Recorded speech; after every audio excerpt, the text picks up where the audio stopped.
উনি শুধুমাত্র মুসলিমদের জন্য না, উনি হিন্দু, বুদ্ধ, খ্রিস্টান, মুসলিম যত মানুষ পৃথিবীতে আসবেন কিয়ামত পর্যন্ত সমস্ত মানুষের জন্য উনি রহমত হিসেবে এসেছেন। সুবহান। এবং উনি এই পৃথিবীতে এমন এমন একটা সময় আগমন করেছেন যেই সময়টা ছিল আইয়ামে জাহিলিয়াত। আমরা অনেকে বইয়ের মধ্যে পড়ি এটা আইয়ামে জাহিলিয়াত। আচ্ছা, ওই সময়টাকে আইয়ামে জাহিলিয়াত কেন বলা হতো এটা আগে আমরা বুঝি। আইয়ামে জাহিলিয়াত বলার কারণ হলো ওই সমাজে 5টা প্রবলেম ছিল। খেয়াল করবেন, ওই সমাজে 5টা মেজর সমস্যা ছিল। 5টা মেজর সমস্যা ছিল, 5টা খারাপ অপরাধ হতো, যে অপরাধগুলোর কারণে ওইটাকে আইয়ামে জাহিলিয়াত বা খারাপ সমাজ বা অজ্ঞ মূর্খ সমাজ বলা হতো। কিন্তু আশ্চর্যের বিষয় হলো ওই সমাজে যে 5টা সমস্যা ছিল তখন, বর্তমান সময় আপনারা দেখবেন এই 5টা সমস্যা বর্তমান সময় আছে। বুঝতে পেরেছেন? ওই সমাজে যে 5টা সমস্যার কারণে ওই সমাজটাকে আমরা কি বলতাম? আইয়ামে জাহিলিয়া। খেয়াল করে দেখবেন যে এই 5টা সমস্যা এই সমাজের মধ্যে আপনারা পাবেন। সমস্যাগুলো কি আগে বলি। ওই সমাজের প্রথম সমস্যা ছিল সবাই শিরিক করত। সবাই কি করত? শিরিক করত। বর্তমান সময়ে শিরিক আছে না নাই বলেন? 2, ওই সমাজের সবচেয়ে বড় সমস্যা ছিল প্রচুর পরিমাণ ছোট বড় সবাই ম্যাক্সিমাম পরিবারের মধ্যে সুদ ছিল। সুদ খেত। সুদ এই সমাজের মধ্যে সুদ আছে কিনা বলেন? আচ্ছা, ওই সমাজে 3 নম্বর সমস্যা ছিল ওই সমাজের মানুষগুলো অধিকাংশই ছোট বড় সবাই মাদক সেবন করত। বুঝতে পেরেছেন? এই সমাজের মধ্যে এই সমস্যা আছে কিনা? ওই সমাজের 4 নম্বর সমস্যা ছিল নারীদের অবমাননা, মানে নারী মেয়েদেরকে ভোগের পাত্র বানাতো এবং মেয়েদেরকে খুব অসম্মান করা হতো। এমনকি কোনো কোনো জায়গায় কোনো কোনো এলাকায় মেয়েদেরকে জন্ম নেওয়ার সঙ্গে সঙ্গে জ্যান্ত দাফন করে ফেলতো। নাউজুবিল্লাহ। বর্তমান সময়ে আমাদের মুসলিম মেয়েদেরকে বিভিন্ন ক্রাইসিসে মোবাইলের মাধ্যমে, টিকটকের মাধ্যমে, তারপর আপনার বিভিন্ন অভিনয়, নাটক, সিনেমা, আরো বিভিন্ন পোস্টারিং বা বিভিন্ন ম্যাগাজিন অথবা মডেলিং, এগুলোর নাম বলে আমাদের সমাজের মেয়েদেরকে কি অবমাননা করা হচ্ছে কিনা বর্তমানে বলেন? তাহলে ওই সমাজের 4টা সমস্যা আমাদের এই সমাজের সাথে মিলছে। লাস্ট ওই সমাজের 5 নম্বর সমস্যা ছিল গোত্রের সঙ্গে, মানে এক বংশ আরেক বংশের সঙ্গে সবসময় ঝগড়া ফাসাদ লেগে থাকতো। ছোট ছোট বিষয়ে এক বংশ আরেক বংশের সাথে কন্টিনিউ যুদ্ধ ঝগড়া এগুলো সবসময় লেগে থাকতো। বর্তমানে রাজনৈতিকভাবে, অর্থনৈতিকভাবে, রাষ্ট্রীয়ভাবে, এলাকা কিশোর গ্যাংয়ে বিভিন্ন এলাকার প্রভাব, বিভিন্ন এলাকার ক্ষমতা প্রয়োগের জন্য আমাদের এই সমাজে ঝগড়া বিবাদ হয় কিনা বলেন? হত্যাকাণ্ড হয় কিনা? বর্তমানে পলিটিক্যাল ঝগড়া, মানে রাজনৈতিক ঝগড়া, এলাকা ভিত্তিক ঝগড়া, ব্যক্তিগত পাওয়ার দেখানোর ঝগড়া, নেতার সঙ্গে ঝগড়া, এগুলো হচ্ছে কিনা বলেন? তাহলে ওই সমাজটাকে এই 5টা অপরাধের কারণে আমরা আইয়ামে জাহিলিয়াত বলি। তো এই সমাজটাকে আমরা কি বলবো বলেন? এটাও তো আইয়ামে জাহিলিয়াত না? ওই সমাজটাকে আইয়ামে জাহিলিয়াত বলার কারণ হলো এই 5টা সমস্যা। তাহলে এই 5টা সমস্যা বর্তমানে আছে। এবার খেয়াল করেন, ওই সমাজের এই 5টা সমস্যা যখন ছিল আর অন্ধকার ছিল, তখন আল্লাহ রাব্বুল আলামিন মুহাম্মদ আরবি সাল্লাল্লাহু আলাইহি সাল্লামকে ওই সমাজের মধ্যে পৃথিবীতে আগমন করিয়েছেন। সুবহানাল্লাহ। এবং উনি ওই সমাজে এসে উনি প্রথমে দেখলেন যে এই সমাজের করুণ অবস্থা, করুণ। মানুষকে মানুষ মনে করে না। ঝগড়া ফাসাদ, বেবিচার, মদ, ঘুষ, শিরিক, মানে অনৈতিক কাজে ভরপুর। আল্লাহর রাসূল সাল্লাল্লাহু আলাইহি সাল্লাম উনি ছোট থেকেই এই সমাজকে দেখতেন, কিন্তু সমাজের মানুষের সাথে তেমন একটা মিশতেন না। কারণ উনি ছোট থেকেই এই নোংরা সমাজের থেকে উনি একটু আলাদা থাকতেন, একা থাকতেন। উনি শিরিকের ভিতরে থেকেছেন ঠিক, কিন্তু কখনো শিরিক করে নাই। উনি মাদকের সমাজে থেকেছেন, কিন্তু উনি মদ পান করে নাই। ওই সমাজের মধ্যে উনি জন্ম নিয়েছেন, কিন্তু উনি কখনো জিনা, বেবিচার, মিথ্যা, কোনো অনৈতিক কাজে আমাদের রাসূল সাল্লাল্লাহু আলাইহি ওয়াসাল্লাম জড়িত ছিল না। সুবহানাল্লাহ। এইভাবে নবুয়তের আগ, মানে অর্থাৎ জন্ম থেকে নিয়ে নবুয়তের আগ পর্যন্ত যে 40 বছর, এই 40 বছর উনি নবী ছিলেন না, কিন্তু উনি নবী হয় নাই, 40 বছর উনি নবী ছিলেন না, কিন্তু তারপরেও এই 40 বছরে উনি কোনো পাপ কর্ম করে নাই। সুবহানাল্লাহ, পাপ কর্ম করে নাই। উনি একটু একা একা থাকতো। আর এটা স্বাভাবিক। আপনি যখন ভালো কাজ করবেন, আপনার মনটা যখন পবিত্র থাকবে, আপনি যখন নামাজি হবেন, আপনি যখন আল্লাহর প্রিয় বান্দা হবেন, আপনার কাছে গান শুনতে ভালো লাগবে না, আপনার কাছে সুদী মানুষদের সাথে সঙ্গে চলতে আপনার ভালো লাগবে না, মাদক সেবনকারীদের সঙ্গে উঠা বসা করতে আপনার ভালো লাগবে না, খারাপ মানুষের সাথে চলাফেরা করতে আপনার কি লাগবে না, ভালো লাগবে না। কারণ আপনার ভিতরটা কি পবিত্র। আপনারা কি বুঝতেছেন? তো যেই অন্তরটা পবিত্র, ওই অন্তরের মধ্যে কোনোদিন খারাপ জিনিস বসে না। সুবহানাল্লাহ। এই জন্য রাসূল করিম সাল্লাল্লাহু আলাইহি সাল্লাম 40 বছর পর্যন্ত নবী না হয়েও উনি এই সমাজ থেকে আলাদা থাকতেন, আর শুধু ভাবতেন যে এই সমাজটাকে কিভাবে পরিবর্তন করা যায়। মূলত আজকের এটাই আমাদের মূল শিক্ষা, যে এই শিরকি, এই ভয়ঙ্কর সমাজটাকে পরিবর্তন করার জন্য রাসূলের কাছ থেকে আমাদের শিক্ষাটাকে আমরা কি করতে পারি, এটাই হলো আমাদের মূল কথা। তো রাসূল উনি যখন 40 বছর পূর্ণাঙ্গ হয়েছে, আল্লাহ রাব্বুল আলামিন ওনাকে নবুয়ত দিবেন। তো আল্লাহ তাআলা ওনাকে স্বপ্নের মধ্যে অনেক কিছু দেখাচ্ছেন। উনি স্বপ্নে দেখতেছে যে ওনাকে কোন একটা কিছু দেওয়া হচ্ছে। হঠাৎ উনি একদিন হেরা গুহাতে, প্রশ্ন করতে পারেন যে হেরা গুহাতে রাসূল কি করে? রাসূল তো তখন নবী না। উত্তর হলো, আমাদের রাসূল সাল্লাল্লাহু আলাইহি সাল্লাম, কিন্তু আমি প্রথমে বলেছিলাম যে আমাদের রাসূল উনি সমাজের থেকে একটু কি থাকতেন, আলাদা। একা একা বিভিন্ন গুহায়, বিভিন্ন পাহাড়ের উপরে বসে বসে ভাবতেন আর চিন্তা করতেন, এই গোটা পৃথিবীটা এমনি এমনি সৃষ্টি হয় নাই, এর পিছনে কোনো না কোনো একজনের হাত আছে। সুবহানাল্লাহ। উনি ভাবতেন এটা। উনি কিন্তু তখনও জানেন না, উনি শুধু ভাবতেন যে এই গোটা পৃথিবীর পিছনে কারো না কারো হাত আছে, এবং অবশ্যই তিনি সমস্ত কিছুর মালিক। সুবহানাল্লাহ। তিনি এমনি এমনি কোনো কিছু সৃষ্টি করে নাই, এই চিন্তা ওনার মধ্যে ছিল, আর এটাই ওনাকে সবচেয়ে আলাদা করেছে। তো উনি হেরা গুহার মধ্যে একা একা থাকতেন আর ভাবতেন যে এই সমাজ, এই অবস্থা কেন এমন, এটাকে কিভাবে চেঞ্জ করা যায়। এই ভাবনা চিন্তার ভিতরে হঠাৎ একদিন আল্লাহর তরফ থেকে একজন ফেরেশতা রাসূল করিম সাল্লাল্লাহু আলাইহি সাল্লামের কাছে এসে দাঁড়ালেন, দাঁড়িয়ে বলতেছে, ইয়া মুহাম্মদ ইকরা, হে মুহাম্মদ তুমি পড়ো। এই কথা যখন বলছে, আল্লাহ রাসূল সাল্লাল্লাহু আলাইহি সাল্লাম তখন বলতেছে, মা আনা বিকরি, আমি তো পড়তে পারি না। স্বাভাবিক, উনি কখনো কোরআনের এই আয়াত বা কোনো এই বিষয়গুলো তো ওনার অজানা। হঠাৎ করে আয়েশা বলতেছে, এ করো, তুমি পড়ো। তখন রাসূল বলতেছে, আমি তো পড়তে পারছি না। তখন ওই ফেরেশতা আল্লাহ রাসূল সাল্লাল্লাহু আলাইহি সাল্লামকে চাপ দিয়ে বুকের সাথে জড়িয়ে ধরেছেন, একটা জোরে চাপ দিয়েছেন। বুখারী শরীফের মধ্যে হাদিসটা এসেছে। সুবহানাল্লাহ। এত জোরে একটা চাপ দিয়েছে। চাপ দেওয়ার পর আবার বলতেছে, এবার পড়েন। রাসূল বলতেছে, আমি পড়তে পারছি না। আবার ধরে আরেকবার চাপ দিয়েছেন, দেওয়ার পরে দ্বিতীয়বার আবার বলতেছে, পড়েন। রাসূল পড়তে পারতেছি না। ঠিক এভাবে 3 বার তাকে ধরে চাপ দিলেন। চাপ দেওয়ার পর 3 বারের মাথায় বলতেছে, হে মুহাম্মদ তুমি পড়ো। সুবহানাল্লাহ। সঙ্গে সঙ্গে রাসূল বলতেছে, ইকরা বিসমি রাব্বিকাল্লাযী খলাক, পড়ো তোমার প্রভুর নামে যিনি তোমাকে সৃষ্টি করেছেন।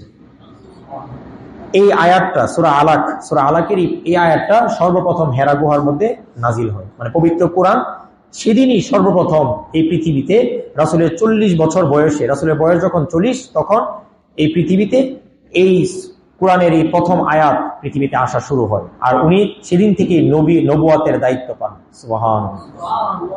আল্লাহ এখানে বলতেছে, এ পড়ো, সর্বপ্রথম শব্দ পড়ো তোমার প্রভুর নামে যিনি তোমাকে সৃষ্টি করেছেন। খেয়াল করেন এই জায়গাতে আমাদের জন্য শিক্ষা কি।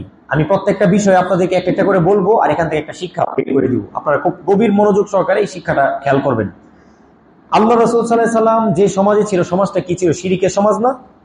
শিরিক, মাদক, হানাহানি, মারামারি, কাটাকাটি, দুর্নীতি, তারপরে কি দর্শন বা নারীদের অবমাননা, এই সমাজের। কিন্তু দেখেন রাসূলের কাছে সর্বপ্রথম সর্বপ্রথম কোরআনের শব্দটা আসছে, সেটা হলো পড়ো। সেটা কি? এটা বলে নাই যে তুমি শিরিক দূর করো, এটা বলে নাই তুমি মাদক দূর করো, এটাও বলে নাই যে তুমি এই নারীদেরকে সম্মান করো, এটাও বলা হয় নাই যে তুমি ঝগড়া বন্ধ করো। সর্বপ্রথম শব্দ আসছে কি? পড়ো। তার মানে একটা মূর্খ সমাজকে যদি আপনি পরিবর্তন করতে চান, সর্বপ্রথম দরকার হলো জ্ঞান, সর্বপ্রথম দরকারটা কি? জ্ঞান বা শিক্ষা। রাসূলকে আল্লাহ প্রথমেই বলছে তুমি পড়ো। নবী, তোমার প্রথম নাম্বার হাতিয়ার হলো জ্ঞান। তোমাকে শিখতে হবে ওহির জ্ঞান, আল্লাহর তরফ থেকে যে জ্ঞান, এই জ্ঞানটা তোমাকে নিতে হবে। এই জ্ঞানটাকে সামনে রেখে তুমি সমাজকে কি করতে হবে? পরিবর্তন করতে হবে।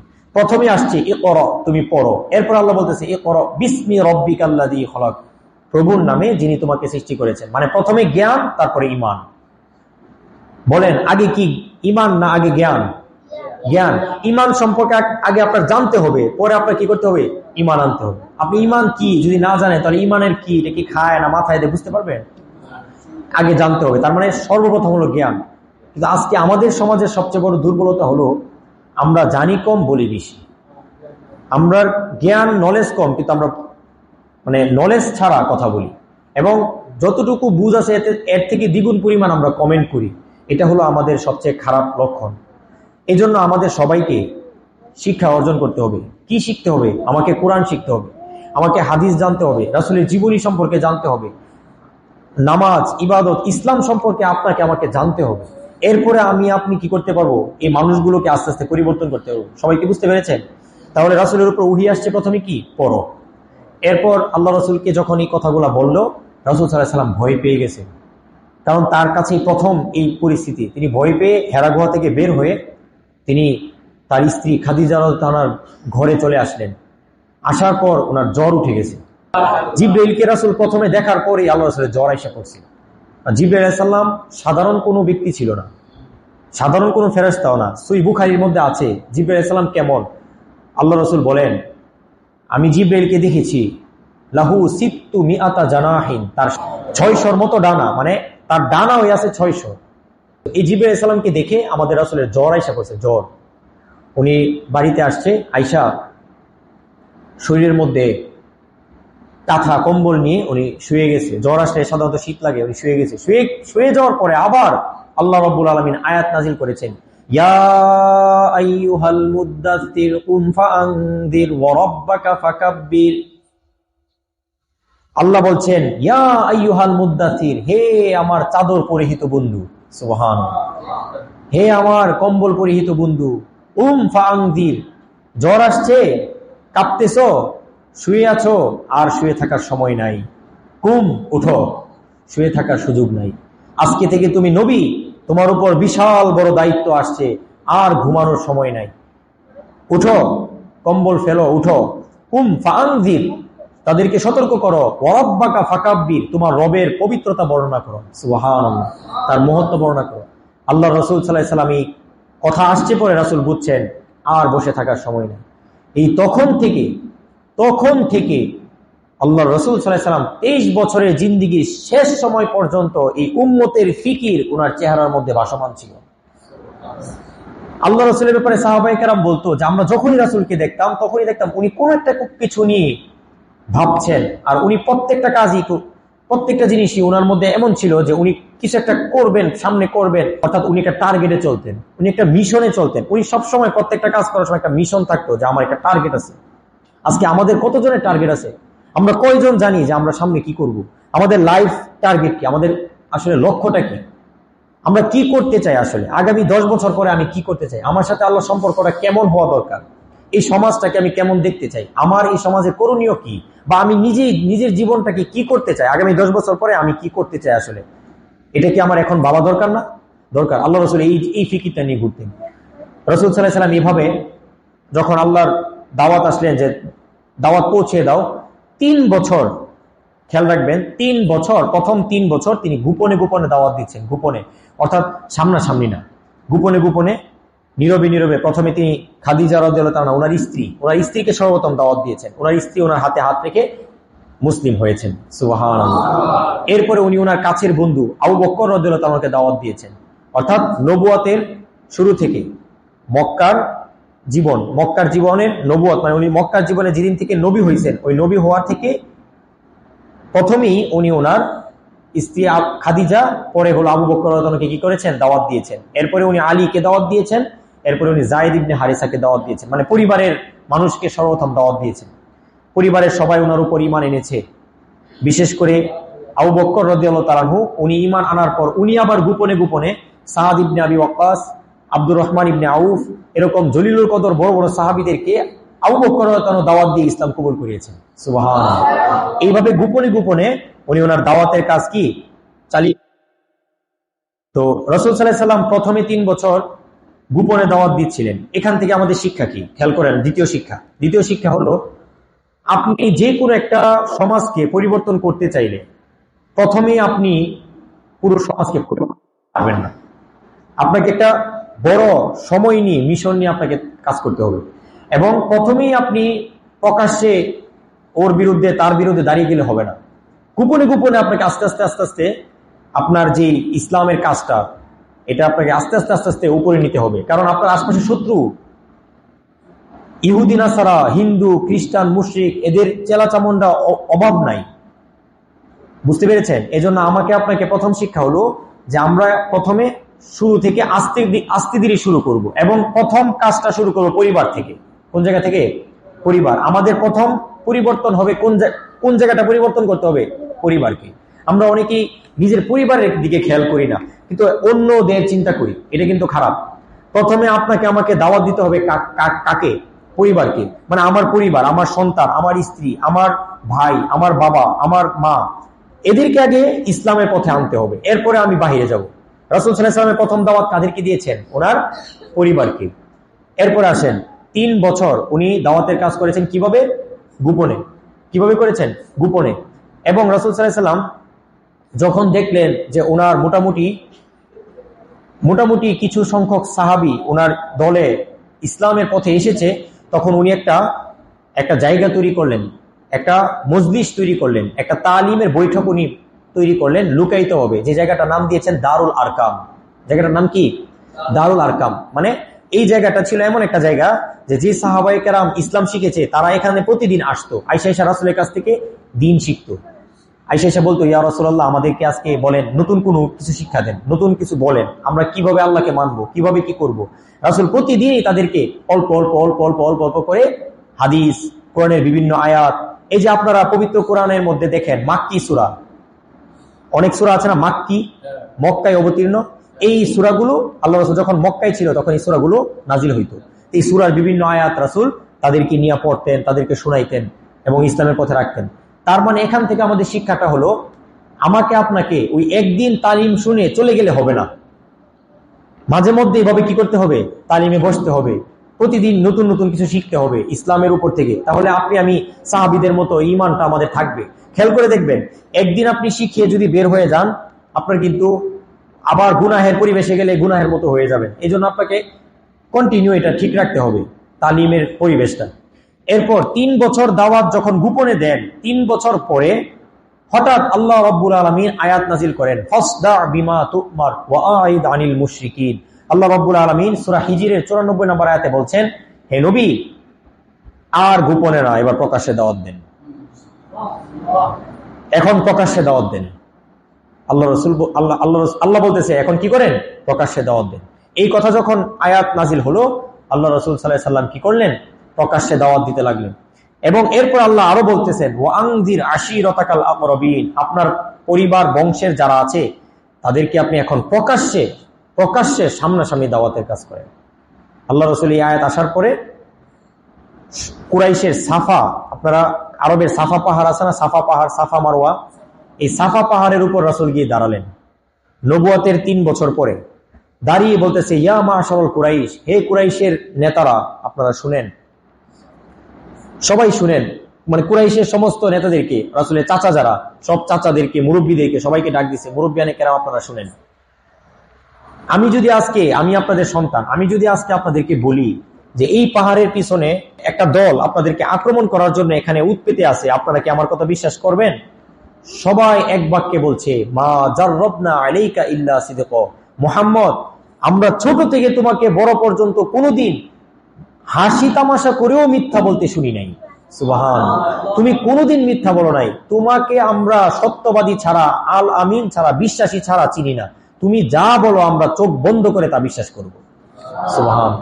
এরপর রাসূল চোখের পানি ছেড়ে দিয়ে বলতেছে, হে আমার চাচারা, হে আমার বংশের বড়রা, মুরব্বিয়ানে কেরাম, শুনেন, কুলু লা ইলাহা ইল্লাল্লাহ, আপনারা পড়েন আল্লাহ ছাড়া কোনো মাবুদ নাই, ওয়া আন্নী রাসূলুল্লাহ, আমি আল্লাহর পক্ষ থেকে রাসূল। এই কথা যখন বলছে, সঙ্গে সঙ্গে কুরাইশের বড় নেতৃত্বরা বলতেছে, তুই একটা পাগল, তুই একটা মাজনুন, তুই একটা অপদার্থ, নাউজুবিল্লাহ বলেন। এমনকি রাসূল সাল্লাল্লাহু আলাইহি ওয়াসাল্লাম আপন চাচা পাথর দিয়ে রাসূলকে তখন একটা ঢিল মারছে। এই ঢিল মারার সঙ্গে সঙ্গে আল্লাহ তাআলা আবু লাহাবের উপর রাগান্বিত হয়ে এক সূরা নাজিল করে দিলেন, তাব্বাত ইয়াদা আবি লাহাবিউ ওয়া তাব। কারণ আল্লাহ তাআলার বন্ধুকে অ্যাটাক করা আল্লাহ তাআলা কি করতেন না, পছন্দ করতেন না। কিন্তু রাসূল এই দাওয়াত যখন দিলেন, কুরাইশের মুরব্বীরা রাগান্বিত হয়ে বলতেছে, এর এতদিন ভালোই মনে করছিলাম, শেষ মেন্টাল হয়ে গেছে, নাউজুবিল্লাহ বলেন, পাগল হয়ে গেছে। এখান থেকে আমাদের শিক্ষা কি? এখান থেকে আমাদের শিক্ষা হলো, আপনি যখন হক বলবেন আপনাকে সবাই ভালোভাবে নিবে না, আপনাকে সবাই গ্রহণ করবে না। আপনি যখন সঠিক বলবেন দেখবেন আপনার পাশ থেকে আস্তে আস্তে অনেকে সরে যাচ্ছে। কথাটা বুঝছেন? এটাই সমাজের নিয়ম। আমাদের রাসূল যখন সত্যটা বলছে, আপন চাচা তাকে ঢিল মারছে, এটা আমাদের জন্য শিক্ষা। কিন্তু তিনি কি চুপ হয়ে গেছেন? না, তিনি তার কথা, আল্লাহর আদেশ আমাকে বলতেই হবে, তিনি বলে গিয়েছেন এবং তিনি এই কাজটা কন্টিনিউ করেছেন। তিনি বলতেছেন, হে কুরাইশের বাসীরা, আমি আপনাদের জন্য নবী হিসেবে এসেছি, আমার কথা আপনারা শুনেন। আপনাদের সামনে বিশাল বড় এক গর্ত আছে, জাহান্নামের গর্ত। আপনারা যদি শিরকি সমাজ ব্যবস্থা বন্ধ না করেন, এই মাদক বন্ধ না করেন, এই দুর্নীতি এগুলো বন্ধ না করেন, আপনারা যদি আল্লাহকে এক হিসাবে মেনে না নেন, এই দেবতা পূজা না ছাড়েন, তাহলে আপনাদের জন্য ভয়ঙ্কর বিপদ অপেক্ষা করতেছে। তারা শুনলো না, বরঞ্চ তারা কি করলো, তারা প্ল্যান করলো যে এরে আটকাতে হবে যেভাবেই হোক। কারণ ও যদি কোনোভাবে সমাজের মধ্যে এটা প্রতিষ্ঠা করে ফেলে, তাহলে আমরা বাপ দাদাদের আমল থেকে যে আমল করে আসতেছি, আমরা যে দেবতাদেরকে পূজা করে আসতেছি, এগুলা করতে পারবো না। ওরে যেভাবে হোক আটকাতে হবে। তখন কুরাইশের লিডাররা একসাথে বসে রাসূলকে কিভাবে আটকানো যায় প্ল্যান করলো। তারা বলতেছে, ওরে কিভাবে থামানো যায়? এক কাজ করো, ও যখন মক্কায় আইসা দাওয়াত দিবে, বা ও যখন চোখের সামনে ইবাদত করবে, ওরে আমরা মারধর করব, ওর উপর আমরা বিভিন্ন নাপাক জিনিস ছেড়ে দেব, নাউজুবিল্লাহ বলে। এই প্ল্যান করলো। এই কুরাইশদের লিডারদের ভিতরে একজন ছিল, নাম ছিল উকবা, নামটা মনে রাখবেন, উকবা। এই উকবা সে দায়িত্ব নিল যে রাসূল সাল্লাল্লাহু আলাইহি ওয়াসাল্লামের উপর সে কি করবে, বিভিন্ন নাপাক জিনিস এসে ছেড়ে দিবে। একদিন আল্লাহ রাসূল সাল্লাল্লাহু আলাইহি ওয়াসাল্লাম মক্কার কাবাগরের সামনে উনি নামাজ পড়তেছিলেন প্রকাশ্যে। উনি যখন নামাজ পড়তেছেন, ওই নামাজের দাঁড়িয়েছেন, যখন উনি সেজদায় গেলেন, উকবা আরেক এলাকা থেকে উটের নারী ভুঁড়ি, উটের মলমূত্র, ময়লা, পচা রক্ত একসাথে করে রাসূল করিম সাল্লাল্লাহু আলাইহি ওয়াসাল্লামের পবিত্র ঘাড়ের উপর ছেড়ে দিয়েছে। নাউজুবিল্লাহ। আল্লাহ রাসূল দুর্গন্ধে এমন চাপা পড়ছে, ভিতর থেকে উঠতে পারতেছে না। আল্লাহ রাসূল তিনি সেজদায় কাঁদতেছিলেন, কিন্তু তিনি ধৈর্য ধরেছেন। এর কিছুদিনের মধ্যে আবার এরাই একসাথে হয়ে বিভিন্ন ময়লা আবর্জনা রাসূল সাল্লাল্লাহু আলাইহি ওয়াসাল্লামের আবার সেজদার মধ্যে তার পিঠের উপর ছেড়ে দিয়েছেন। এই ঘটনা ফাতেমা রাদিয়াল্লাহু আনহা দেখে, কিন্তু ছোট মেয়ে ছিল, দৌড়ে এসে কাঁদতেছে আর রাসূল সাল্লাল্লাহু আলাইহি ওয়াসাল্লামের পিঠ থেকে ময়লা সরাইতেছে আর বলতেছে, হায় আরবের লোকেরা, তোমরা আমার বাবার উপর অনর্থক টর্চার করতেছো। ফাতেমা রাদিয়াল্লাহু আনহা নিজের হাতে এই ময়লাগুলো সরাচ্ছেন। আল্লাহ রাসূল ফাতেমাকে সান্ত্বনা দিয়ে বলতেছে, ফাতেমা কেঁদো না, এরা তো আমারই উম্মত, এরা তো আমারই। আজকে ওরা আমাকে ময়লা দিতে পারে, কাল দেখবা তোমার বাবার এই দাওয়াত একদিন গোটা পৃথিবীতে প্রতিষ্ঠা হয়ে যাবে। এরপর আল্লাহ রাসূল এই সান্ত্বনা দিয়ে সামনে অগ্রসর হলেন।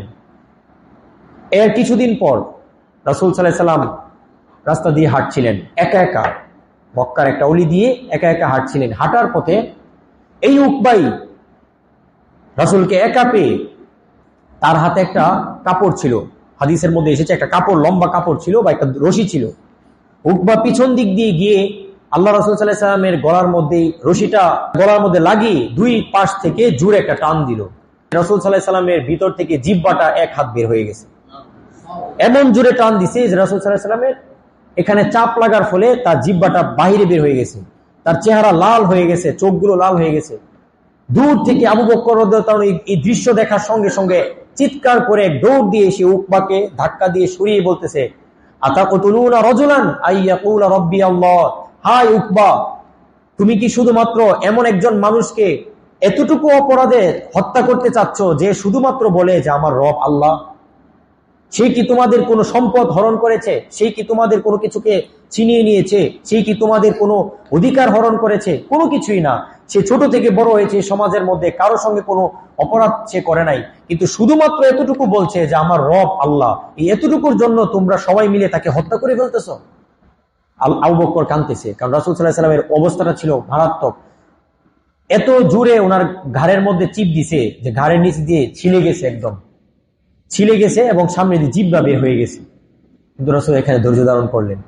শুধু রাসূলের উপর নয়, আল্লাহ রসুলের তৎকালীন সময়ে যখন প্রকাশ্যে দাওয়াত দিতে লাগলেন, ওই তৎকালীন সময়ে সাহাবীদের উপর, যারা তার উপর ঈমান আনছে তাদের উপর একের পর এক টর্চার, একের পর এক টর্চার।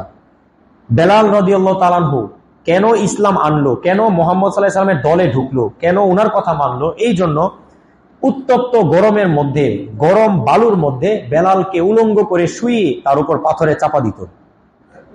এই অবস্থায় বেলাল রাদিয়াল্লাহু তাআলা চিৎকার করে করে শুধু একটা শব্দ বলতো, আহাদ আহাদ, এক এক, মানে আল্লাহ এক, আল্লাহ এক, সুবহানাল্লাহ। এরপরও ইসলাম ছাড়ে নাই, এরপরও রাসূলকে ছাড়ে নাই, এরপরও রাসূলের দেওয়া যে আদর্শ, সে আদর্শকে ছাড়ে নাই। আল্লাহ রাসূলের একজন সাহাবী ছিল আম্মার রাদিয়াল্লাহু তাআলা আনহু। এই আম্মার রাদিয়াল্লাহু তাআলা আনহুকে কাফেররা হাত পাও বেঁধে গরম উত্তপ্ত বালুর মধ্যে ফেলে রাখতো আর চাবুক দিয়ে বাইরে দিত। এই আম্মার রাদিয়াল্লাহু তাআলার বাবা ইয়াসির রাদিয়াল্লাহু তাআলাকে তারা কঠিনভাবে শাস্তি দিয়ে মারতে মারতে, অর্থাৎ তারা চাবুক দিয়ে মারতে মারতে লোহা গরম করে এনে তার শরীরে লাগাতে লাগাতে এক পর্যায়ে ইয়াসির রাদিয়াল্লাহু তাআলাকে শহীদ করে ফেলেন।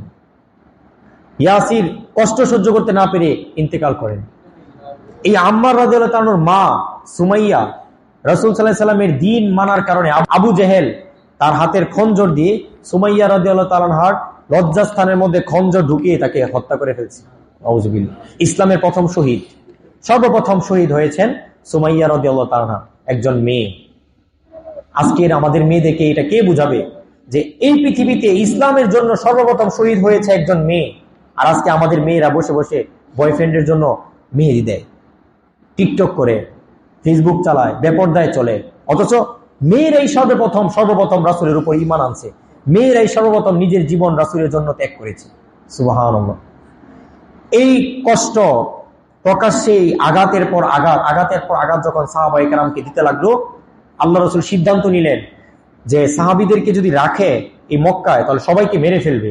আল্লাহ রাসূল তাদেরকে তখন হাবশা, মানে মক্কার পাশের একটা রাষ্ট্র হাবাসার মধ্যে তাদেরকে পাঠিয়ে দেওয়ার সিদ্ধান্ত নিলেন যে সাহাবায়ে কেরাম যারা আছে তারা হাবশায় চলে যাক, এখান থেকে চলে যাক, কারণ এখানে থাকলে তাদেরকে কি করা হবে, হত্যা করে ফেলা হবে। এই জন্য রাসূল সাল্লাল্লাহু আলাইহি ওয়াসাল্লামের যে সাহাবীগুলো ছিল তাদেরকে আল্লাহ রাসূল আস্তে আস্তে হাবশায় পাঠিয়ে দিলেন। কারণ আল্লাহ রাসূল সাহাবীদেরকে বলছিলেন যে তোমরা এই এলাকা ছেড়ে অন্য এলাকায় চলে যাও, ওইখানে চলে যাও, ওইখানের বাদশা সে খ্রিস্টান কিন্তু সে ভালো, সে তোমাদেরকে কি দিবে, আশ্রয় দিবে।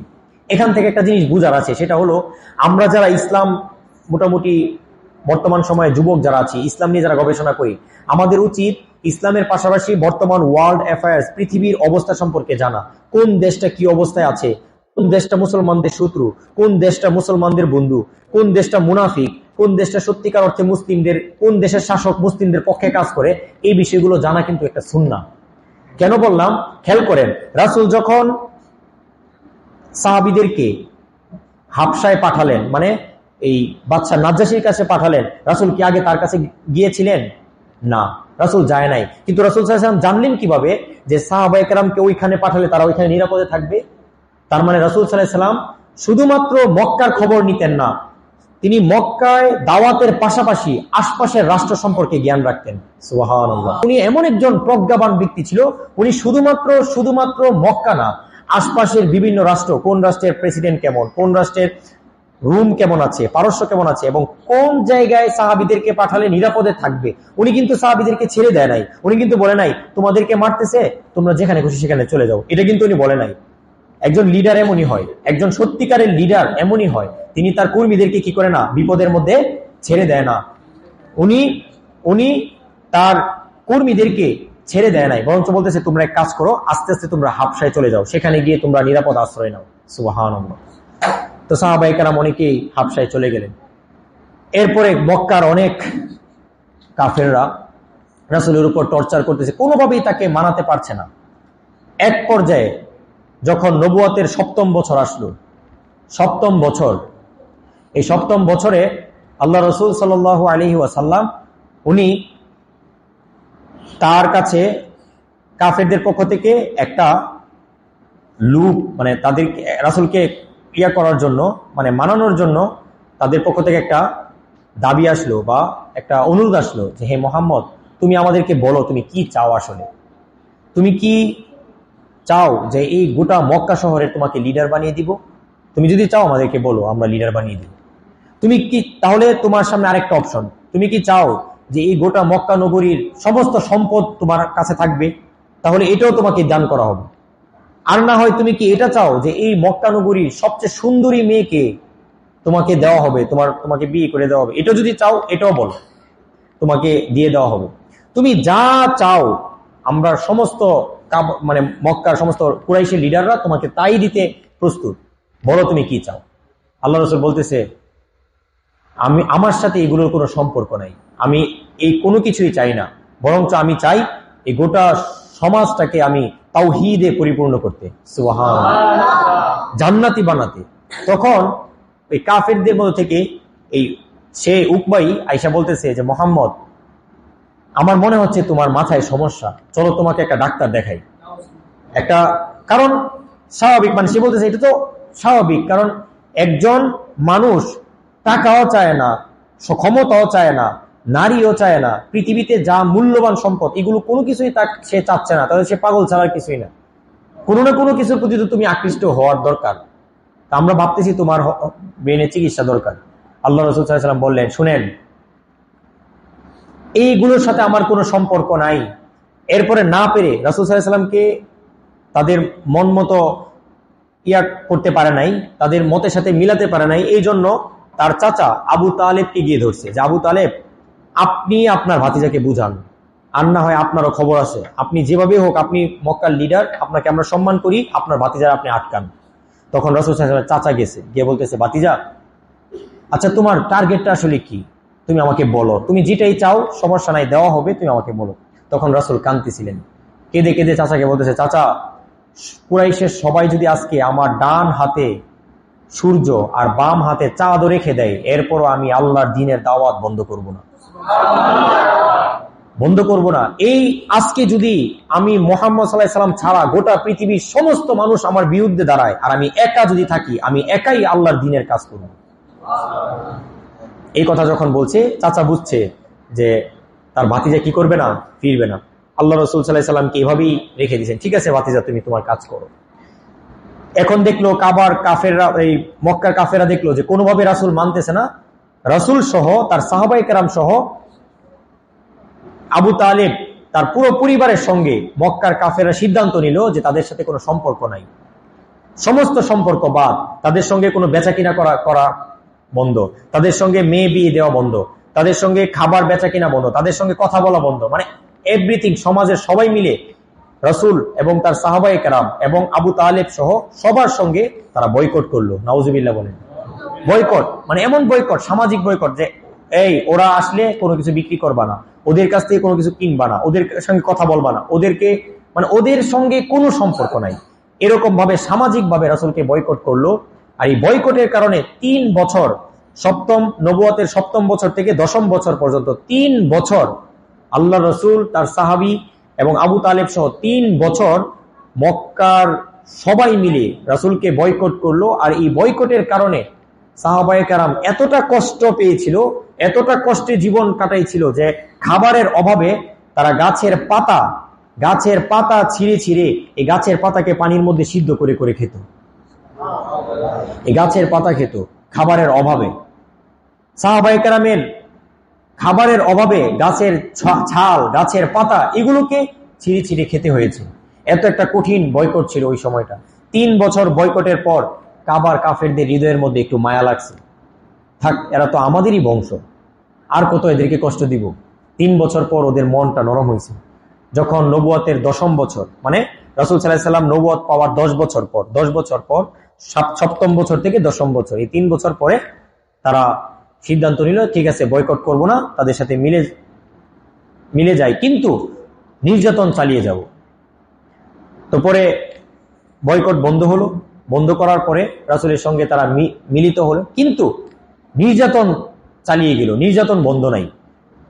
তো দেখেন, একজন মানুষ প্রথমে তার সাহাবীদেরকে হত্যা, এরপরে তাকে টর্চার, এরপরে ফ্যামিলিগতভাবে টর্চার, ধৈর্য, এর ভিতরে আবার খাবারের অভাব, বয়কট। এরপরে যখন উনি মানে বয়কট শেষ হলো, আল্লাহ রাসূল সাল্লাল্লাহু আলাইহি সাল্লামের সবচেয়ে কাছের প্রিয় মানুষটা আল্লাহ রাসূলের চাচা আবু তালেবের ইন্তেকাল হয়ে গেল 10ম হিজরিতে। আবু তালেব কি হয়ে গেল? মারা গেল। তাও আবার মারা গেল বেঈমান হয়ে। এতে রাসূল সাল্লাল্লাহু আলাইহি সাল্লাম মানসিকভাবে অনেকটা ব্যথিত হলেন, কারণ রাসূল 8 বছর বয়সে চাচার কাছে আসছিল। এই চাচাই রাসূল সাল্লাল্লাহু আলাইহি সাল্লামকে কুলে পিঠে করে মানুষ করেছে। এই চাচা সাপোর্ট দিত, ভাতিজাকে সাপোর্ট দিত। তিনি ইন্তেকাল করলেন। আল্লাহ রাসূলের চাচা ইন্তেকাল করার কিছুদিনের মধ্যে, মানে কিছুদিনের ব্যবধানে রাসূলের সবচেয়ে প্রিয়তমা স্ত্রী খাদিজা রাদিয়াল্লাহু তাআলা আনহা উনিও ইন্তেকাল করলেন 10ম হিজরিতে। মাত্র বয়কট, মানে মাত্র কষ্ট থেকে মাত্র উঠার সঙ্গে সঙ্গে চাচা চলে গেছে। আপনি একটাবার এই ব্যক্তিটার ব্যাপারে চিন্তা করে দেখেন, ছোটবেলা জন্মের আগে বাবা শেষ, 5 বছরের শিশু তখন মা নাই, দাদার কাছে আশ্রয় নিতে গেছে, দাদাও 2 বছর পরে শেষ হয়ে গেছে, পৃথিবী থেকে চলে গেল। অনাথ হয়ে চাচার কাছে আশ্রয় নিল। আশ্রয় নেওয়ার একটু বড় হওয়ার পর যখন আল্লাহর দ্বীনের দায়িত্ব কাঁধে নিল, তখন থেকে নির্যাতন, জুলুম, অত্যাচার। এর উপরে খাবারের কষ্ট, ভোগান্তি চলে আসার পরে, খাবারের কষ্ট করার পরে, এই বয়কটের পরে যখন ঘুরে দাঁড়ালেন, তখন আবার চাচা চলে গেছে। চাচা চলে যাওয়ার 10-12 দিনের ব্যবধানে ওনার স্ত্রীও চলে গেছে। যেই মানুষটা ছিল ওনার ঘরের সবচেয়ে বেশি সাপোর্ট, অর্থাৎ বাহিরে ওনাকে সবাই গালি দিলে উনি ঘরে এসে যখন মন খারাপ করে বসে থাকতো, ওনার স্ত্রী ওনার মাথায় হাত দিত, বলতো যে আপনি নবী, আপনি ভেঙে পড়তেছেন কেন? আপনার পাশে আল্লাহ আছে, আজকে আপনি কষ্ট করলেও কাল আপনার পথ সুগম। একজন স্ত্রী তার পাশে থাকতো। এই এক নেককার স্ত্রী পাশে থাকার কারণে রাসূল ঘরে এসে কান্না করলো, আবার শক্তি নিয়ে সমাজের সামনে গিয়ে দাঁড়াইতো। সেই স্ত্রীও চলে গেছে। ব্যক্তিটা কেমন অবস্থা চিন্তা করেন। চাচা চলে গেছে, স্ত্রীও চলে গেছে। আপাত দৃষ্টিতে ওনার ভিতরটা ভেঙে চুরমার। মক্কায় কোনোভাবেই দাওয়াত দেওয়া যাচ্ছে না, এমন পরিস্থিতিতে সিদ্ধান্ত নিল মক্কা ছেড়ে উনি তায়েফ যাবে। কেন তায়েফ যাবে? কারণ রাসূল ছোটবেলায় উনি যে হালিমা সাদিয়ার কাছে দুধ পান করেছে, দুধ পান করার জন্য হালিমা সাদিয়ার কাছে গিয়েছিল। ওই হালিমা সাদিয়ার বাড়ি ছিল তায়েফের কাছাকাছি বনু সাদ গোত্রে। তো রাসূল চিন্তা করলো আমার শৈশবকাল, মানে আমার ছোটবেলাটা যে এলাকায় কাটছে, আমি ওই এলাকায় গিয়ে দাওয়াতটা দিই, যেহেতু এখানে কেউ শুনতেছে না, ওই এলাকায় গিয়ে দাওয়াতটা দিই। এই মনে করে রাসূল ছোটবেলার সেই শৈশবকালের এরিয়াতে তিনি গিয়েছেন, সাথে একজন সাহাবীকে নিয়ে, ওনার পালক পুত্র যায়েদ রাদিয়াল্লাহু সঙ্গে নিয়ে উনি তায়েফে গেলেন। তায়েফে গিয়ে 3 জন লিডার, আব্দে ইয়ালাইল, আব্দে মাসুদ, হাবিব বিন আমর, এই 3 জন হলো 3টা বংশের বড় বড় লিডার। এই 3 জনকে গিয়ে রাসূল দাওয়াত দিলেন যে হে আমার ভাইয়েরা, আমি তোমাদের জন্য দ্বীনের দাওয়াত নিয়ে এসেছি এবং এটা জান্নাতের পথ, এই পথটা গ্রহণ করেন। তারা তো রাসূলের দাওয়াত কবুল করলই না, বরঞ্চ ওরা রাসূলের প্রতি আরো রাগান্বিত হয়ে 3 বংশের ছোট বড় যত ছোট বাচ্চা আছে, বড় আছে, এই ছোট ছোট বাচ্চা থেকে যুবক পর্যন্ত সবার হাতে হাতে পাথর দিয়ে দিল যে এই পাগলটারে যেভাবে খুশি সেভাবে পাথর মেরে এলাকা থেকে বিতাড়িত করো, নাউজুবিল্লাহ, এলাকা থেকে বিতাড়িত করো। ওরা সব ছোট বড় একসঙ্গে হয়ে রাসূলুল্লাহ সাল্লাল্লাহু আলাইহি সাল্লাম যখন তাদেরকে দীর্ঘ সময়, কেউ কোনো কিতাবে এসেছে 1 সপ্তাহ, কোনো কিতাবে এসেছে 15 দিন, কোনো কিতাবে এসেছে 1 মাস লাগাতার দাওয়াত দেওয়ার পরে কবুল না করে উল্টা রাসূল সাল্লাল্লাহু আলাইহি সাল্লামের পবিত্র শরীরের মধ্যে এত জোরে তারা পাথর নিক্ষেপ করলো, পাথরের পর পাথর নিক্ষেপ করার ফলে আল্লাহ রাসূল সহ্য করতে না পেরে উনি পিছনে ফিরে দৌড় দেওয়ার উপক্রম হলো। উনি দৌড় দিলেন। বারবার এভাবে পাথর নিক্ষেপ করা, পাথর মারা, এটা এতটাই কষ্ট ছিল, এতটাই মর্মান্তিক ছিল। যায়েদ ইবনে হারেসা রাসূলের এই দৃশ্য দেখে তার নিজের বুকটা এভাবে তাদের সামনে, রাসূলের সামনে এভাবে নিজের বুকটা দিয়ে দিছে যে তোমরা আমাকে মারো, কিন্তু আমার রাসূলকে কিছু করবে না। উনি এমনি জর্জরিত, এমনি ওনার জীবনটা শেষ, কষ্ট, ওনাকে আর কত মারবা। যায়েদ ইবনে হারেসার বুক থেতলিয়ে ফেলছে। আল্লাহ রাসূল সাল্লাল্লাহু আলাইহি সাল্লামের শরীর থেকে রক্ত বের হয়ে ওনার যে জুতা ছিল, জুতার মধ্যে পা আঠা লেগে গেছে রক্তে, জুতা পা থেকে জুতা খুলতেছে না, রক্তে আঠা লেগে গেছে, এমন পরিস্থিতি। আল্লাহ রাসূল সহ্য করতে না পেরে তায়েফ থেকে ফিরে এসে একটা নাখলা নামক একটা খেজুরের বাগান এখনো আছে, ওই খেজুরের বাগানে গিয়ে তিনি আশ্রয় নেন। খেজুরের বাগানে উনি গিয়ে আশ্রয় নেন, একটা খেজুর গাছের নিচে উনি গিয়ে বসেন, রক্তাক্ত অবস্থান। এই অবস্থায় তিনি বসেন। তো পরে এই ঘটনাটা পরবর্তীতে রাসূল আবার আম্মা জান আয়েশা রাদিয়াল্লাহু কাছে বলছিলেন। আয়েশা একদিন জিজ্ঞাসা করছিল যে, ইয়া রাসূলুল্লাহ, আপনার কাছে উহুদের চেয়ে কঠিন দিন কি কোনোদিন হয়েছিল? রাসূল বলছে, হ্যাঁ আয়েশা, তোমার গোত্রের লোকেরা তারা আমাকে উহুদের মধ্যে যে মেরেছে, এটা এর চেয়ে কঠিন সময় আমার কেটেছে তায়েফের মধ্যে যখন আমি গিয়েছিলাম, আমাকে প্রচুর পরিমাণ পাথর নিক্ষেপ করা হয়েছিল।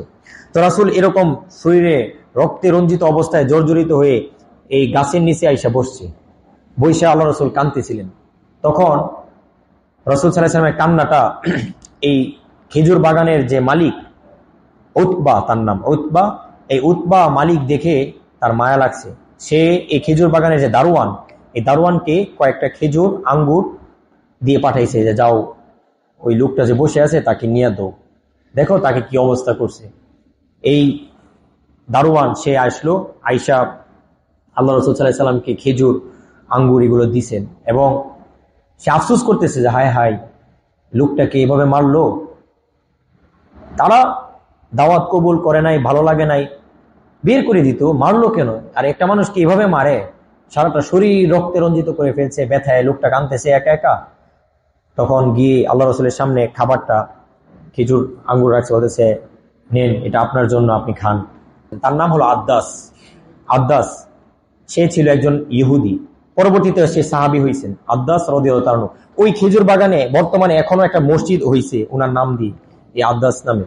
তো ওই আদ্দাস বলতেছে যে এটা আপনি কি পড়েছেন? তখন বলতেছে এটা আমার রবের নাম নিছি। তুমি কে? বলতেছে আমার নাম আদ্দাস। তোমার বাড়ি কোথায়?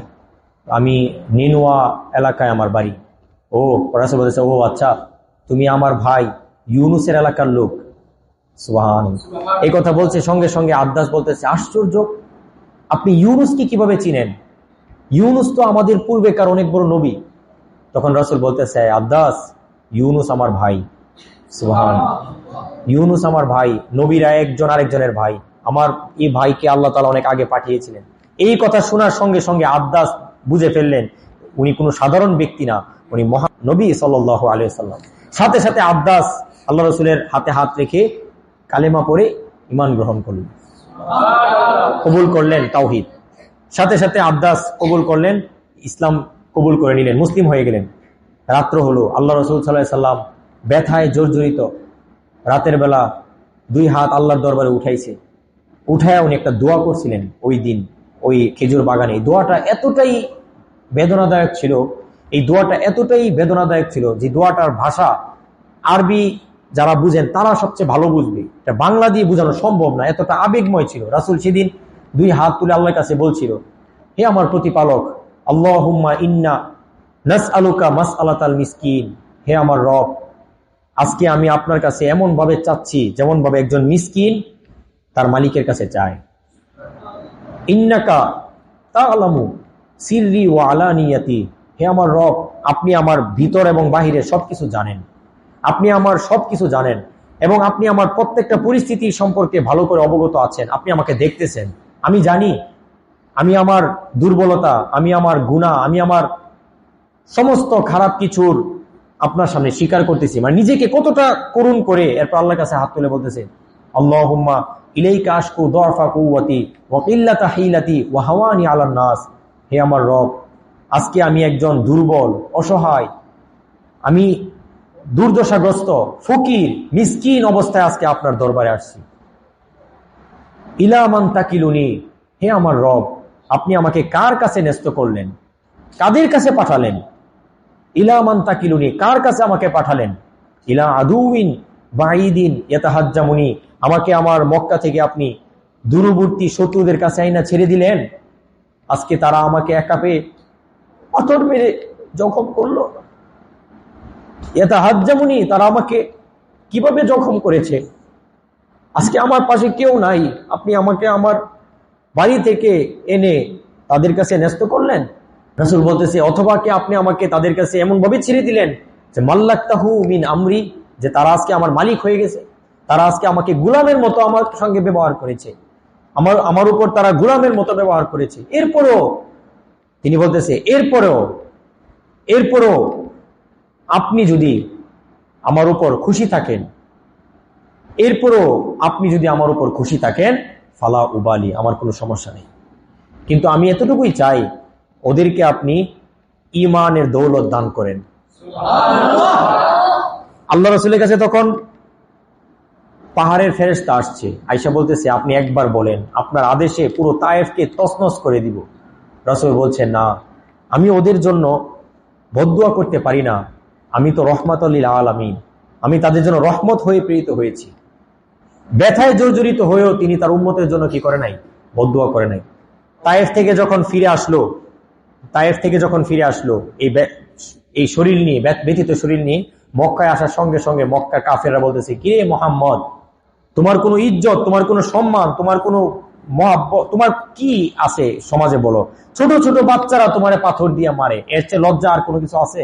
আল্লাহ রাসূল মাথাটা নত হয়ে গেছে, বলতেছে তোমার কেউ নাই, তোমার রব কোথায়? তোমাকে সবাই মারে, যেখানে যাও সেখানেই লাঞ্ছনা দেয়, তোমার কোনো সম্মান নাই, সবাই তোমাকে অত্যাচার করে। এই কথা যখন বলছে, আল্লাহ রব্বুল আলমিনের আরশে আজিম এই কথাটা গিয়ে পড়ছে। আল্লাহ রব্বুল আলমিন এরপরেই এই তায়েফ থেকে যখন ফিরে আসছে, মানে কষ্ট সহ্য করার পর যখন তাকে বয়কট করা হলো, বয়কটের পর তার চাচা মারা গেল, স্ত্রী মারা গেল, এরপর আবার তায়েফ থেকে কষ্ট পেয়ে যখন ফিরে আসলো, আবার মক্কার এরা যখন তাকে মানসিকভাবে কষ্ট দিল, এরপরে আল্লাহ তাআলা কি করলেন? জিব্রাইলকে পাঠালেন, জিব্রাইল যাও আমার বন্ধুকে আমার কাছে নিয়ে আসো। সুবহানাল্লাহ। আল্লাহ রাসূলকে আল্লাহ তাআলা মেরাজ দান করলেন। কি দান করলেন? মেরাজ। এই মেরাজের মধ্যে আল্লাহ রাসূল সাল্লাল্লাহু আলাইহি ওয়াসাল্লাম ঊর্ধ্ব আকাশে গেলেন, মানে আল্লাহ তাআলা রাসূলের মনটাকে সান্ত্বনা দেওয়ার জন্য, আল্লাহ তাআলা রাসূলের মনটাকে শান্তি করে দেওয়ার জন্য, আমার বন্ধু জন্ম থেকে নিয়ে এই পর্যন্ত কষ্টই করে গেল, এখন যদি আমি আল্লাহ তাআলা আমার বন্ধুকে সান্ত্বনাটুকু না দেই, আমার বন্ধু কি নিয়ে থাকবে? সে দাওয়াতের কাজটা কি নিয়ে করবে? আল্লাহ তাআলা রাসূলকে আকাশে নিয়ে গেলেন, জান্নাত দেখালেন, জাহান্নাম দেখালেন, গোটা লৌহ কলব সমস্ত আসমান দেখালেন, সমস্ত আম্বিয়া কেরামের ইমাম বানিয়ে দিলেন। সুবহানাল্লাহ। এরপরে দুনিয়ায় পাঠালেন, তিনি দুনিয়ায় আসলেন। মেরাজ থেকে আসার পর 11তম বছর হজ করতে আসে।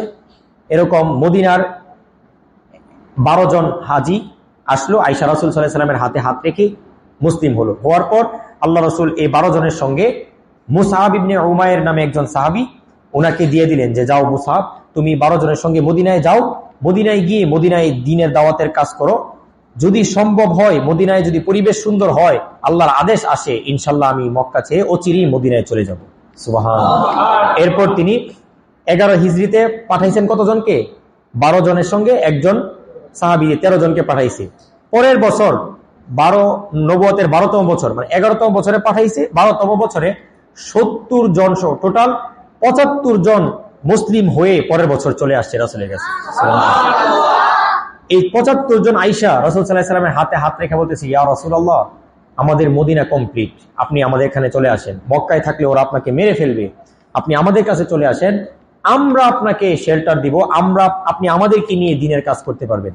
রাসূল সাল্লাল্লাহু আলাইহি ওয়াসাল্লাম মক্কা থেকে তিনি পরবর্তী 13তম বছরে আল্লাহর আদেশে সমস্ত সাহাবীদেরকে নিয়ে উনি মদিনায় চলে গেলেন, এবং তিনি গোটা 1 থেকে 13 বছর মক্কায় থাকার পর মক্কার জুলুম নির্যাতনের যখন প্রচুর পরিমাণ বেড়ে যায়, তখন আল্লাহর আদেশে তিনি মক্কা থেকে কোথায় যায়? মদিনায় যান, এবং মদিনায় গিয়ে সেখানে তিনি 10 বছর সময় কাটান। তো মক্কার শুরু থেকে নিয়ে এই শেষ পর্যন্ত রাসূল মক্কার মধ্যে এভাবে কি করেন? সময়টা বেছে নেন, এবং এভাবেই তিনি দ্বীন প্রচার করেন। তবে হ্যাঁ, এই মক্কার 13 বছরে উনি কারোর সঙ্গে কোনো যুদ্ধ করে নাই, শুধুমাত্র ধৈর্য, শুধুমাত্র জ্ঞান, শুধুমাত্র দাওয়াত, শুধুমাত্র ঈমানের শিক্ষা, ধৈর্য, নিজের অবস্থার উপর অটল থাকা, সবর করা, দোয়া করা, এগুলো উনি বেশি বেশি 13 বছর করেছেন। 13 বছর করার পর যখন মদিনায় গিয়েছেন, মদিনায় যাওয়ার পর যখন ওনার দাওয়াতের কাজটা ব্যাপক প্রচার প্রসার ঘটলো, তখনই আস্তে আস্তে আস্তে আস্তে আস্তে আস্তে মুসলিমরা যখন একটু শক্তিশালী হলো, তখনই পরবর্তী কাফেরদের সঙ্গে উনি আস্তে আস্তে কি করলেন? তাদের সঙ্গে প্রতিদ্বন্দ্বী হয়ে দাঁড়িয়ে বিভিন্ন যুদ্ধ, বদর, উহুদ, খন্দক বা বিভিন্ন যুদ্ধ উনি কি করলেন, পরিচালনা করলেন এবং সেগুলোকে উনি বাস্তবায়ন করে এই পৃথিবীর মধ্যে ইসলামের কাজ করলেন।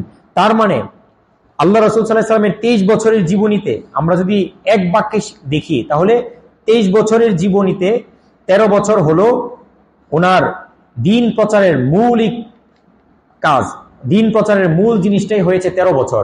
আর এই 13 বছরে উনি ধৈর্য ধরে, নিজেকে অটল রেখে, ধৈর্যের সাথে অটল রেখে, কষ্ট করে ইমানের উপর দাঁড়িয়ে থেকে আল্লাহর উপর তাওয়াক্কুল, ভরসা এবং ইবাদত সবকিছুকে একাকার করে এমন ভাবে তিনি 13 বছরে একটা প্রজন্ম তৈরি করেছেন, যে প্রজন্মটা পরবর্তীতে ইতিহাসের মধ্যে সর্বোচ্চ ইতিহাসে নাম লিখিয়েছেন। সুবহানাল্লাহ।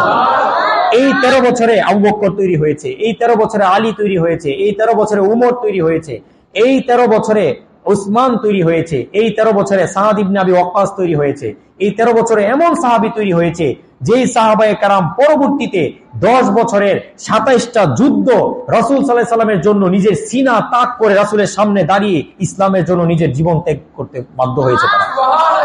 এমন প্রজন্ম রাসূল 13 বছরের মেহনত কষ্টে তিনি তৈরি করেছেন। এমনি এমনি না, কখনো খেয়ে, কখনো না খেয়ে, কখনো কোনো সাহাবীর পাশে থেকে, কোনো সাহাবীর মানে নিজের কষ্ট সহ্য করতে করতে করতে করতে একটা ব্যাটেল, একটা টিম উনি তৈরি করেছে, যে টিমটা পরবর্তীতে মদিনায় গিয়ে কি করেছেন, গোটা পৃথিবীতে ইসলামের আলোয় আলোকিত করেছে, ইসলাম সুদূর প্রসারিত করেছে। সেই কিভাবে সুদূর প্রসারিত করেছে সেটা আপনারা পরবর্তী আলোচক থেকে শুনতে পারবেন ইনশাল্লাহ। তো আমাদের মক্কার শিক্ষাটা কি? মক্কা থেকে আমরা মক্কার যে 13 বছরের মৌলিক শিক্ষাটা কি পেলাম? আমাদেরকে বর্তমান এই ফিতনা জাহিলি সমাজের মধ্যে, এই জাহিলি সমাজের মধ্যে আমাকে আপনাকে, এখন আমাদের যে পরিস্থিতিটা, এটা হলো মাক্কি পরিস্থিতি। কি পরিস্থিতি? মাক্কি। এই পরিস্থিতিতে আপনাকে আমাকে প্রথমে কি করতে হবে? জ্ঞান অর্জন করতে হবে। প্রথমে আমাদের সবাইকে জ্ঞান অর্জন করতে হবে। প্রতিদিন ইসলামের কিছু না কিছু শিখেন, আলেমদের কাছ থেকে কিছু শিখেন, রাসূলের জীবনী সম্পর্কে জানেন। এরপরে দ্বিতীয় কাজ করতে হবে ঈমান। আমাদের ঈমান ধরে রাখতে হবে, শিরিকের সাথে আপোষ করা যাবে না, কোনোভাবেই না। সাহাবায়ে কেরাম নিজের জীবন দিয়ে দিয়েছেন কিন্তু শিরিক করে নাই। আপনাকে আমাকে শিরিক করা যাবে না, মাদকের সাথে জড়িত হওয়া যাবে না, কারণ চরিত্রহীন মানুষ দিয়ে কখনো ইসলাম প্রতিষ্ঠা হয় না। চরিত্রহীন, মাদক সেবনকারী, ঘুষখোর, দুর্নীতিবাজ, এদেরকে দিয়ে আল্লাহ ইসলামের কাজ করায় না। সাহাবায়ে কেরাম বিশুদ্ধ ছিল, সাহাবায়ে কেরাম বিশুদ্ধ ছিল বলেই সাহাবায়ে কেরামের হাতে আল্লাহ তাআলা গোটা পৃথিবীর ইসলামকে আল্লাহ বিজয় করে দিয়েছেন। সুবহানাল্লাহ। এই জন্য সাহাবায়ে কেরামের মতো আপনাকে আমাকে সাহাবায়ে কেরামের মতো এরকম বিশুদ্ধ হৃদয় তৈরি করতে হবে, এলেম শিখতে হবে, জ্ঞান অর্জন করতে হবে, ঈমান ধরে রাখতে হবে। এরপরে আমাদের 3 নম্বর শিক্ষা হলো ধৈর্য। কি করতে হবে? ধৈর্য ধরতে হবে। একদিনে আপনি দিন প্রচার করতে পারবেন না, একদিনে হবে না। আপনাকে আমাকে বারবার ট্রাই করতে হবে, চেষ্টা করতে হবে। আমি যদি আজকে ঘুরে দাঁড়াই, সম্ভব। যুবক ভাইদের মধ্যে অনেকে বিভিন্ন এক একজন এক এক ফিতনার মধ্যে জড়িত, কেউ মোবাইলে, কেউ বিভিন্ন জায়গায় আপনারা জড়িত আছেন, কেউ বিভিন্ন ভয়াল রাজনীতি থাবার মধ্যে জড়িত, কেউ অনলাইন ভার্চুয়াল ফিতনার মধ্যে জড়িত। আমি যদি এই ফিতনার জায়গাটা ত্যাগ না করতে পারি, শুনেন, আমি যদি আজকে নিজেকে পরিবর্তন করার সিদ্ধান্ত নিতে না পারি, কালকে দেখবেন আপনিও শেষ, আমিও শেষ, আমাদের পরিবারও শেষ।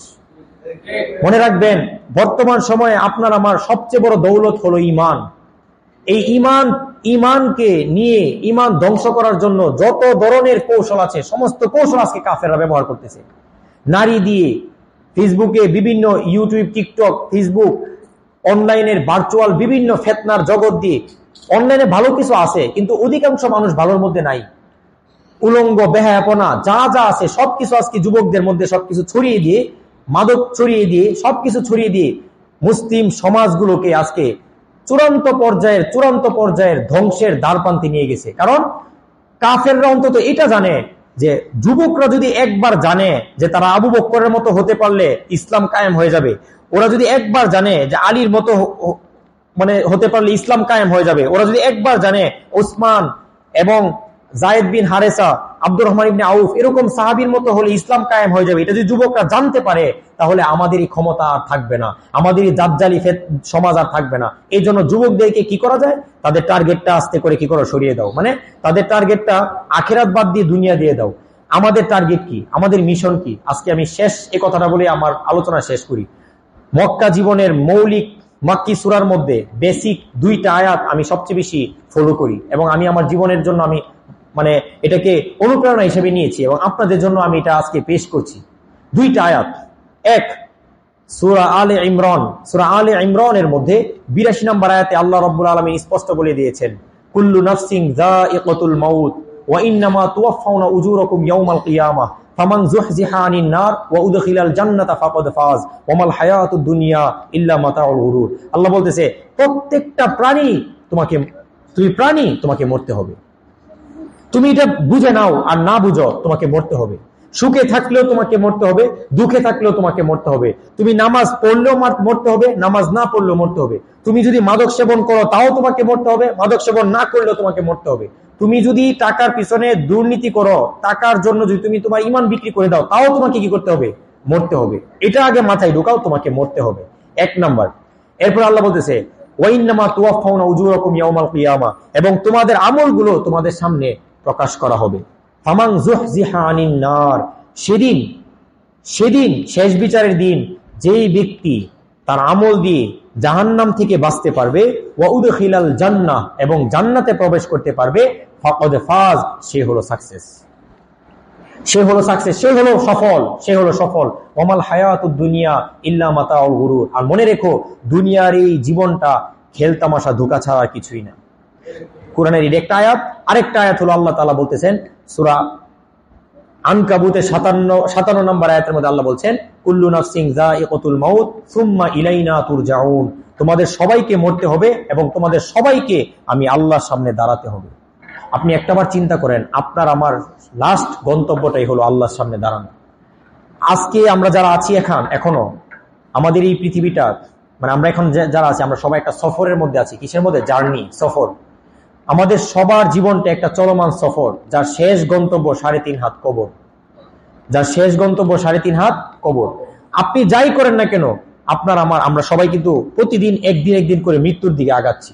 যাই বলেন, আপনাকে আমাকে মরতে হবে। এই যে গতকালকে যে সাবেক কাউন্সিলর মারা গেল, উনি গতকালকে সন্ধ্যাবেলা ভাবে নাই যে গতকাল রাত ওনার জীবনের শেষ রাত। বুঝতে পেরেছেন? আচমকা ওনার উপর বিপদ আসছে, উনি পৃথিবী থেকে চলে গেছে। এটাই পৃথিবীর বাস্তবতা। এই বাস্তবতাটা যত সোজাসুজি আপনি বুঝবেন, তত আপনি নিজেকে পরিবর্তন করতে পারবেন। প্রিয় যুবক ভাইরা, আমি আপনাদের কাছে আল্লাহর হস্তে 2 হাত জোর করে বলি, আপনাদের ভাই হিসেবে, আপনারা যদি আপনাদের নিজের চিন্তা চেতনাটা একটু ঠিক রাখেন, আপনারা যদি এই সমাজ, জাহিলি সমাজকে একটু ত্যাগ করেন, আল্লাহর হস্তে আপনারা 5 ওয়াক্ত নামাজটা যদি আইসা পড়তে পারেন, ইনশাল্লাহ আজকে না হোক, কাল না হোক, 10 বছর পরে এই পঞ্চবটি এলাকা একটা অন্যরকম এলাকা ইনশাল্লাহ হয়ে যাবে। আমাদের এলাকা থেকে আমরা এমন সন্তান তৈরি করব, আমাদের এলাকা থেকে আমরা এমন প্রজন্ম তৈরি করব, যেই প্রজন্মের হাতে তাওহীদের ঝান্ডা থাকবে ইনশাআল্লাহ। আমাদের এলাকা থেকে আমরা এমন প্রজন্ম তৈরি করব, যে প্রজন্ম পরবর্তীতে ইমাম মাহদী সৈনিক হবে ইনশাআল্লাহ। আমাদের এলাকা থেকে আমরা এমন প্রজন্ম তৈরি করব, যে প্রজন্ম পরবর্তীতে ভৈরবের তাওহীদবাদীদের লিডারশিপ দিবে ইনশাআল্লাহ। এরকম এলাকা আমরা তৈরি করতে চাই। আমরা আর আমাদের এই এলাকার দুর্নাম শুনতে চাই না। আল্লাহর হস্তে আপনারা একটু শুধু আমাদের সাথে সময় দেন, একটু ডাক দিলে আইসেন, একটু বুঝছেন আমরা কিভাবে, কোন ভাষায় বললে, কোন শব্দ দিয়ে, কোন লফজ দিয়ে বললে আপনারা শুনবেন। যদি বলেন পায়ে ধরতে রাজি আছি, একটু দিনের দিকে ফিরে আসেন, একটু বোঝার চেষ্টা করেন যে আসলে আমাদের কাজটা কি, আমাদের করণীয়টা কি। একটু আসেন, চলেন। আজকে যেরকম বসছি, রাসূলের জীবনী থেকে নিচ্ছি, সামনেও রাসূলের জীবনটা এভাবে নিজেদের মধ্যে এনে আমরা যেন আমাদের প্রত্যেকেই নিজের জীবনটাকে গড়তে পারি, এলাকার জন্য, সমাজের জন্য, রাষ্ট্রের জন্য, আল্লাহর জন্য, দ্বীনের জন্য যেন নিজেকে তৈরি করতে পারি। এই তৌফিক আল্লাহ আমাদের সবাইকে দান করেন। অনেক উলামায়ে কেরাম আছেন, আমরা তাদের সান্নিধ্য অর্জন করব, তাদের কাছ থেকে নিব এবং নেওয়ার মাধ্যমে আমরা একটা তাওহীদের সমাজ বাস্তবায়ন করার চেষ্টা করব। এই সমাজে থাকবে না কোনো শিরিক, থাকবে না কোনো মাদক, থাকবে না কোনো দুর্নীতি, একে অপরের পাশে দাঁড়াবো ইনশাল্লাহ। এই সমাজে আল্লাহ তাআলা বারাকাত দিবে, আর কোনো বেকারত্ব থাকবে না, সমাজের মধ্যে কোনো অভাব থাকবে না। কারণ যে সমাজ আল্লাহকে মানে, তাকওয়াবান হয়, ওই সমাজে রিজিকের পেরেশানি আল্লাহ দূর করে দেন। তো আমাদের এলাকার প্রত্যেকটা যুবকের প্রতি আমার আকুল আবেদন, আর আপনারা যারা আছেন তাদের প্রতিও দোয়া করবেন। আমি আপনাদের সন্তান, আমার জন্য দোয়া করবেন এবং আমিও আপনাদের জন্য দোয়া করি।